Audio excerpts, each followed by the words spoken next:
Pyetja e parë, profi nderuar, thot ka të bëjmë me bereqetin, thot si ta shtojmë bereqetin, si të shtojmë begatit të bereqetin në shtëpi tona, në bereqetin në vepra tona e tjera e tjera.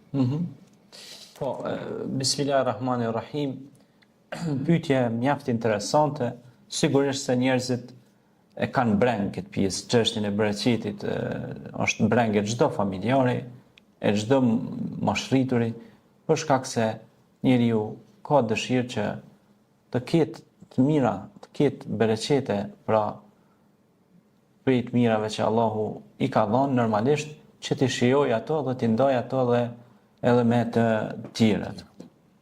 Kështu që ka rëndësi mjaft e madhe pra, që këto bereqete dhe këto të mira, domethënë t'i kërkoj, sepse ne kur ja kërkojmë këto të mira Allahu dhul xhelal, pa dyshim që ai ka boll. Zoti thot në Kur'an, nahnu narzukukum, na ju furnizojna juve, ju mos u brengosni pra, por nuk do të thotë që tani ti të rrish parazit edhe mos të kërkosh punën, bereqetin. Përkundrazi, ti duhet të jesh shumë kërkues dhe angazhues në punë, në aktivitetet e përditshme, kudo që punon, varësisht nga detyra që i thirr. Sikur puna një nxënësi se një studenti. Nxënësi sa më shumë angazhohet, Allahu xhaleshanuhu i jep sukses dhe bëhet për nxënësve më të dalluar në shkollë. Por nëse ai flen e nuk i jep prioritet librave, shkollës, studimeve e kështu me radhë, atëherë nuk është duke u angazhu. Dhe varësisht nga angazhimi, aq është edhe rezultati. Prandaj edhe risku është angazhim. Inna Allah hua rrazaku dhu kuetil metin, të Zotin Kur'an, unë jam furnizuesi që ju furnizoj juve fuqimisht pa mas, bigajri hisab. Pastaj, shpesher na pyesin, a ka ndonjë lutje të bereqetit, që i ka bë pejgamberi jon Muhammed alayhi salatu wassalam? Pa dyshim që ka. Për shembull, disa prej tyre që vazhdimisht unë ja u pasqyroj edhe përmes mediave, ose përmes shkrimit, ose përmes text mesazh që na shkruajnë telefon, na shkruaj hoxh ndonjë lutje që ka bë pejgamberi i Zotit sallallahu alaihi wasallam. Për shembull, një lutje shumë e shkurtë. Allahumma nes'aluka barakat fi kulli shay'in. O Zot, na e bereqet në çdo gjë.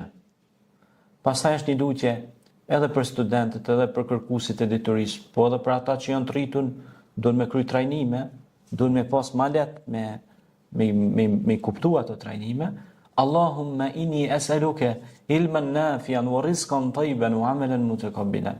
Tha pejgamberi alayhis salam këtë lutje, o Zot, na jep dituri të dobishme, furnizim të begatshëm dhe vepra të pranuara tek Zoti. Pra një vepër që është e pranuar tek Zoti është padyshim është në të mirën edhe të krijesës, sepse ai është krijuesi. Ai e din se çka na rrin mas mirë në trupin ton. Ai e din se çka na duhet ne si krijesa. Prandaj riskun e shton edhe dhikri, përmendja e Zotit sa më shpesh. Riskun e shton edhe vizita e familjarëve, mbajtja lidhjeve farefisnore, riskun e shton edhe ushqimi i shtazëve ose kafshëve. Është shumë interesant kjo pjesë, që mund të flasim një temë caktuar. Riskun e shton edhe largimi një pengese nga rruga.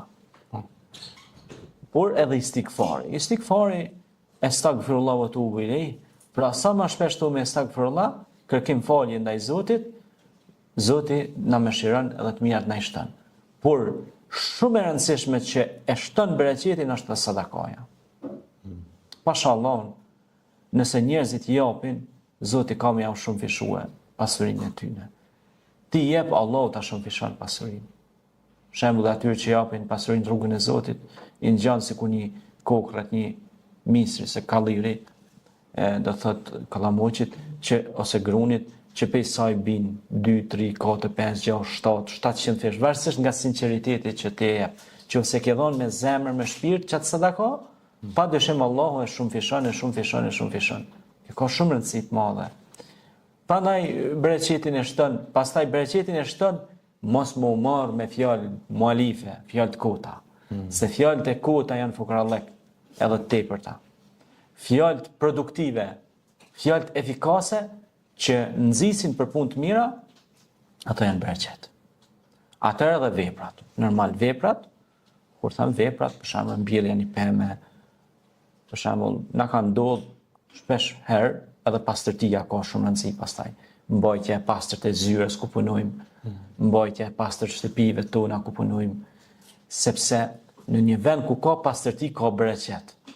Sakt. Nëse se hedhen aty troshat e shkelim në për to, është mëkat, është gjinaf, sa është nimet i Zotit.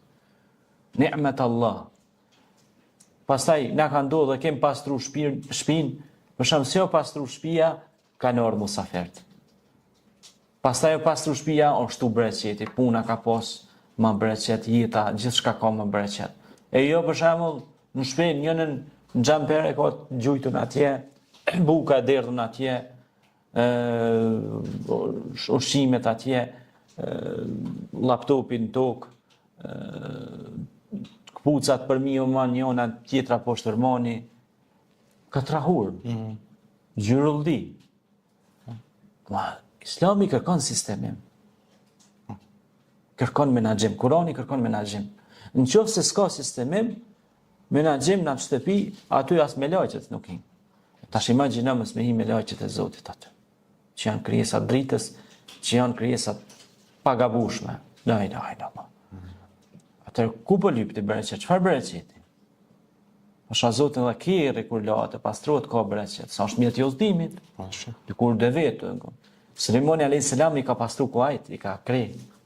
Të kanë qenë kuajt, mjet e udhëtimit. Çka simbolizojnë? Pucët. Do të jenë pastrume. Çerapet, ju me himrana me ardhe janë në xhami, la ilaha illallah. Hin xhami, mu fal. Mos u bë aty në që thot Zoti në Kur'an mirë për ata që falen, të cilët ndaj namazit tyre janë të pakujdesshëm. E ndoshta të pakujdesshëm ndaj namazit janë edhe ata që hinë me çerap të palane në xhami. Mund të konsiderohet. Sepse ti duhet të kesh rrobat e pastërta. Po. Ja ju alladhina amanu khudhu zinatakum inda kulli salat, thot Zoti në Kur'an, para çdo namazi pastroni o bitë Ademit. Pastroni teshat, pastroni trupin, avdes me kon, me gusël, me avdes, me teshat lame, çerap e pastërta. Ju hin me në xhami, doin me dek njerëz të përjerës të keqe. Ose shkon han hudra, hin xhami, ka hungër hudra, i myt njerëz në xhami. Bëhet pengesë për faljen e namazit në xhami. Kjo e largon tani edhe bereqetin. Edhe era keqe e largon bereqetin. Ku a bereqeti? Është te bashkëpunimi, është te dialogu, ti kulçon erën atë këqija të çfarë bashkëpunimi ka. Yes. Aty njerëzit treshtohen edhe për ere. Pra higjiena ka rëndësi të bereqetit, lutjet që ti e thret krijuesin me ato lutje. Veprimet tona, sadakat. Këto ashtojnë bereqetin.